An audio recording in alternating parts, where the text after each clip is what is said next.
It gives me great pleasure to bring up our Orange County Poet Laureate, who is the absolute drop dead, no question, Johnny Appleseed of sprinkling events, God knows how many decades now, Robert Milby.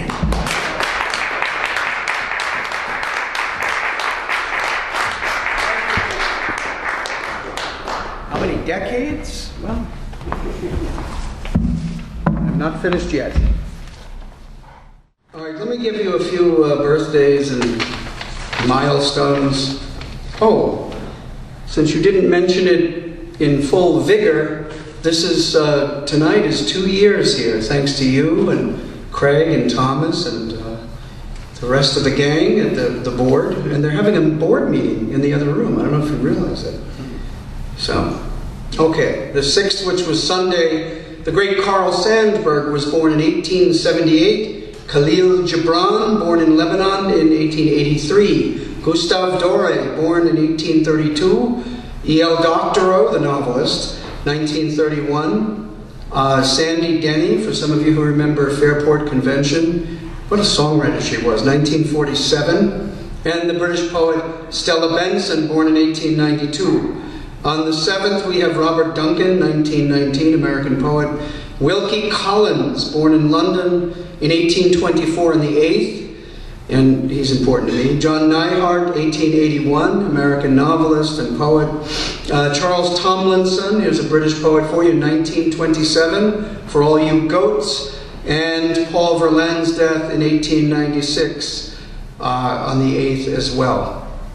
William Meredith, born in 1919, on the 9th. Joan Baez, 1941, her birth.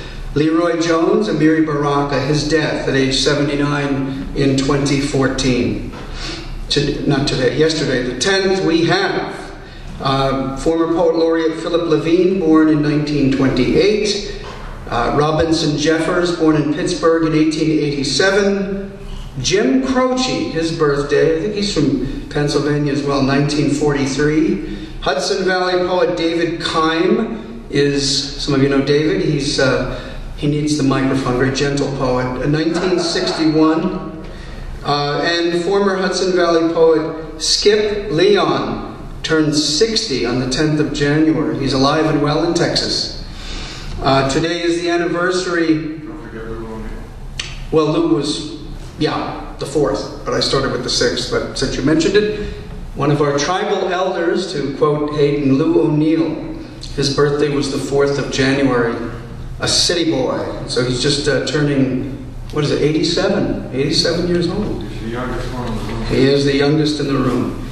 Today being Friday the 11th, we remember one of our poets we lost in 2004, but today Mauro Salvatore Parisi would have been 60 years old on this day,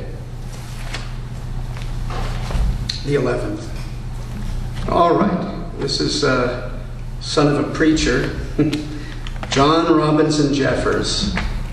If you haven't read him, you may want to. Birth dues. Joy is a trick in the air. Pleasure is merely contemptible. The dangled carrot the ass follows to market or precipice. But limitary pain, the rock under the tower, and the hewn coping that takes thunder at the head of the turret, terrible and real. Therefore a mindless dervish carving himself with knives will seem to have conquered the world. The world's God is treacherous and full of unreason, a torturer, but also the only foundation and the only fountain. Who fights him eats his own flesh and perishes of hunger. Who hides in the grave to escape him is dead. Who enters the Indian recession to escape him is dead. Who falls in love with the God is washed clean of death desired and of death dreaded. He has joy, but joy is a trick in the air, and pleasure, but pleasure is contemptible, and peace, and is based on solider than pain. He has broken boundaries a little, and that will estrange him. He is monstrous, but not to the measure of the god. But I, having told you, however I suppose that few in the world have energy to hear effectively, have paid my birth dues, am quits with the people. Robinson Jeffers. That's from 1928, and this one is from 1923 by Jeffers. Wise men in their bad hours.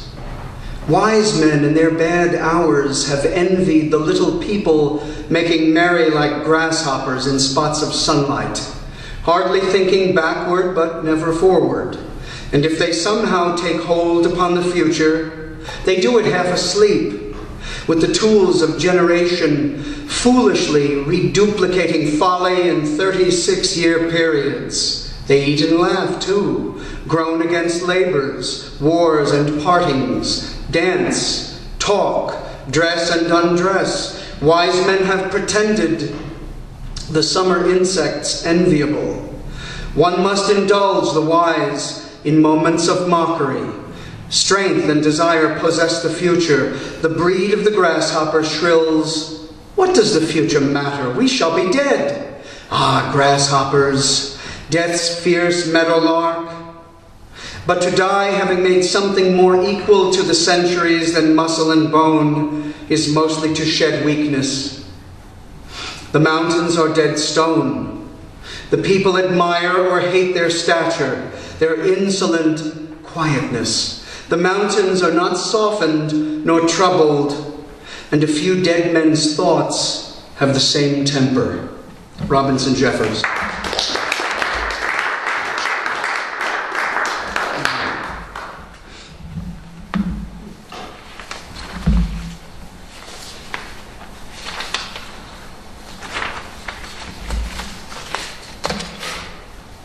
Fire. 34 Mount Hope Road, Otisville, New York, January 7th, 2009. Winter trees and pasture tresses congealed before sunrise, but insidious wind blows a night omen. An electric deception rages before smoke rises and billows black. He rushes to the garden hose. It is frozen. She shouts from the car. He leaps up wooden steps to the front door, smoke detectors faithfully screaming, shouting only to him as the race is surreal, mad, slow blur. Flames lash out like an alchemist's workshop torched by inquisitors, a settler's cottage besieged by renegades near an uncharted forest. Fire, born of elemental anger, air sucked from every room, pitch smoke, a somber conflagration. All is held hostage to this cauldron on this night. Crackling beams like stoked fireplace collapse onto a kitchen floor where gentle warmth of a stove once baked dinners.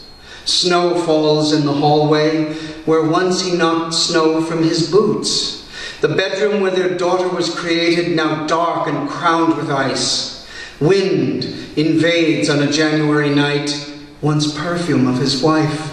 The collapsed bed covered in ice, frame frozen to the frosted carpet only days before, brushing the soles of their bare feet, warm, safe, serene. The house took an automobile assault 4 years before, a drunken fuel, blacking out, no break, shot from Mount Hope Road into a sleeping sacrifice. Stress of rebuilding, but the karmic labyrinth once more led to destruction. If time cauterizes wounds, how would a homeowner categorize doom, spoken as if the house were cursed? Do insurance plans exist to cover lost records of fate? How do fires resonate in the higher dimensions? The stench clung to the hallways of nightmare. It permeated every recess, each pore, every fiber of garment, thought, and throw. They tasted the soot, the film of destruction, and carried it into their relative's home. The living house, is now a grey skeleton, baroque and old, standing solitary in Gothic-stained snow. If time cauterizes wounds, how would a homeowner categorize doom to cover lost records of fate?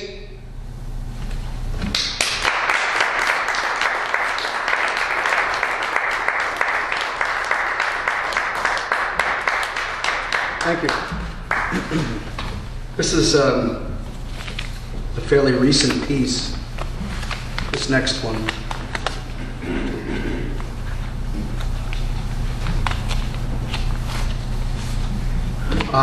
Some of you might remember the famous Dock Street Theater in Charleston, South Carolina.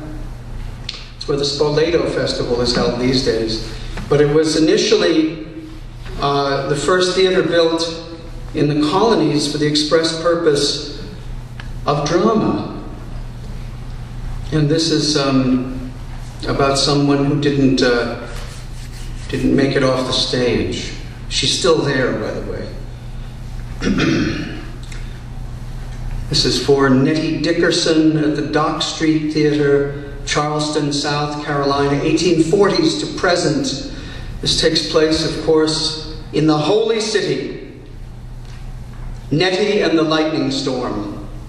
Contractors think they see her in the red gown. The air is electric. The storm is down on all fours throughout the geriatric streets of Charleston as the Dock Street Theater stage vibrates thespian light on a Saturday night. The clerk of St. Philip's on her rounds. Second floor halls heavy with cigar smoke, pheromones, and whiskey ruin. Loud voices and bed creaks, laughter and release, lightning without, humid thunder within. A fire took down the first structure, the progeny raised in the 1780s. Third offspring became the Planters Hotel. Church Street, self-evident irony. Young Nettie in her spinster costume witnessed the whore hostlers from the nearby church's bell tower.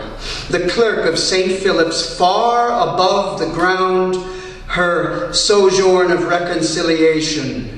Tears fell as the bell tolled of a future not to be believed by the fine wives of gentlemen patrons. Nettie could taste the tempest trumpeted in from the Atlantic's antebellum enigmas. Carriages carried the charmed as waifs waited for a coin. From her steeple podium, the lovely maid bore witness. Ill winds commingled her outrage. Her stage waited, and the end was no little death. The legend was created before the strike, throughout the decades by tales and elocution. From the stage, actors feel chills arriving from unseen gestures. Ozone perfume, guests fondled by crawling paranoia, celestial camera flashes and wisps of the red dress. They only see her above the knees. Visage much older, eternal horror. Feral scent of union pouring out of the basement. Penetrating the second floor, antique spittoon rolls across the stage. Dock Street is now Queen Street, and she still attends services each Sunday.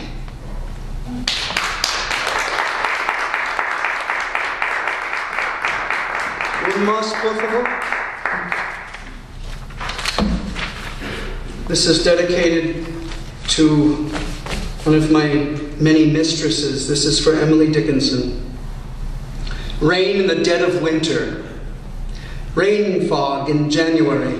The Siberian winter in New York's Hudson Valley has faltered, beckoning the sylphic verdant maid of April a walk along ice-crowned mud roads, across snow-foreclosed meadows, pine shires, riverside glacial dissertations forced back into dark, frigid caves. She poured rains from her nebulous baskets of gray, confusing deer, hawks, snow-sweatered coyotes, and scavenger squirrels. Ardor was reordained in frost-tightened garden beds. This moving blood, a fever, a premature paroxysm of spring, can only end in claws of ice to amend the canvas of snow contracts signed by the north wind in late November. Thank you.